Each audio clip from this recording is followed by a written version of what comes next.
ನಮಸ್ಕಾರ ಬ್ಯಾಂಗ್ಳೂರು. ಏನಪ್ಪ ಇವತ್ತು ಬೆಳಗ್ಗೆನೇ ಬಸ್ಸಲ್ಲಿ ವೀಡಿಯೋ ಸ್ಟಾರ್ಟ್ ಮಾಡಿದ್ದೇನಂತ ನೋಡ್ತಿದ್ದೀರಾ. ಮತ್ತು ಇನ್ನೇನು ಮಾಡೋದು, ಸಂಡೇ ಅಲ್ವಾ. ಸಂಡೇ ಆದರೆ ನಮ್ಮದು ದಿನ ಹೇಗಿರುತ್ತಂತ ಗೊತ್ತಲ್ವಾ.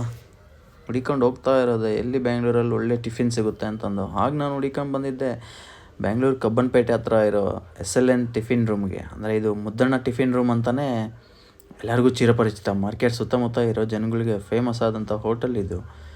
ಈ ಹೋಟೆಲ್ ಬಂದು ಸುಮಾರು 60 ವರ್ಷದಿಂದ ನಡೆಸ್ಕೊಂಡು ಬರ್ತಾಯಿದ್ದಾರೆ. ಈಗ ನಿಮಗೊಂದು ಒಳ್ಳೆಯ ಕಾಂಬೋ ಟಿಫಿನ್ ಮಾಡಬೇಕಂದ್ರೆ ನಾನು ಈ ಜಾಗನ ಸಜೆಸ್ಟ್ ಮಾಡ್ತೀನಿ. ಬೆಸ್ಟ್ ಟ್ರೈ ಹೋಗಿ ಯಾರ್ಯಾರಿಗೆ ಇಷ್ಟ ಆಗುತ್ತೆ ಅವರೆಲ್ಲರೂ ಟ್ರೈ ಮಾಡ್ಬೋದು. ಹಾಗೆ ಈ ಹೋಟೆಲ್ನಲ್ಲಿ ವಯೋವೃದ್ಧರು ಮತ್ತು 15 ವರ್ಷಕ್ಕಿಂತ ಇರೋ ಚಿಕ್ಕ ಮಕ್ಕಳಿಗೆ ಇವರು 10ರಿಂದ 15 ರೂಪಾಯಿಗೆ ಟಿಫಿನ್ಸ್ ಕೊಡ್ತಾರೆ. ನೆಕ್ಸ್ಟ್ ನಾನು ಇವತ್ತಿಲ್ಲಿ ಟ್ರೈ ಮಾಡಬೇಕಂತ ಬಂದಿದ್ದೇನೆ ಇವ್ರ ಸ್ಪೆಷಲ್ ಇಡ್ಲಿ. ಆ ಇಡ್ಲಿಗೆ ಚಟ್ನಿ ಮತ್ತು ಈರುಳ್ಳಿ ಸಾಗು ಕೊಡ್ತಾರೆ. ಚಟ್ನಿಗಾದರೆ ಇಲ್ಲಿ ಸ್ಪೆಷಲ್ ಫ್ಯಾನ್ ಬೇಸೇ ಇದೆ. ಇಲ್ಲಿ ಸ್ಪೆಷಲಾಗಿ ಕೌಂಟ್ರೇ ಇಟ್ಟಿರ್ತಾರೆ. ಹಾಗೆ ನೆಕ್ಸ್ಟ್ ನಾನು ತೊಗೊಂಡಿದ್ದು ರೈಸ್ ಬಾತು ಮತ್ತು ಚಿತ್ರಾನ್ನ ಕಾಂಬೋ. ಎರಡೂ ಟೇಸ್ಟ್ ವೈಸ್ ಸೂಪರಾಗಿತ್ತು. ಇದಾಗಿತ್ತು ಇವತ್ತಿನ ವೀಡಿಯೋ. ಮತ್ತೆ ಇನ್ನೊಂದು ವೀಡಿಯೋದಲ್ಲಿ ಸಿಗೋಣ. Boy friend.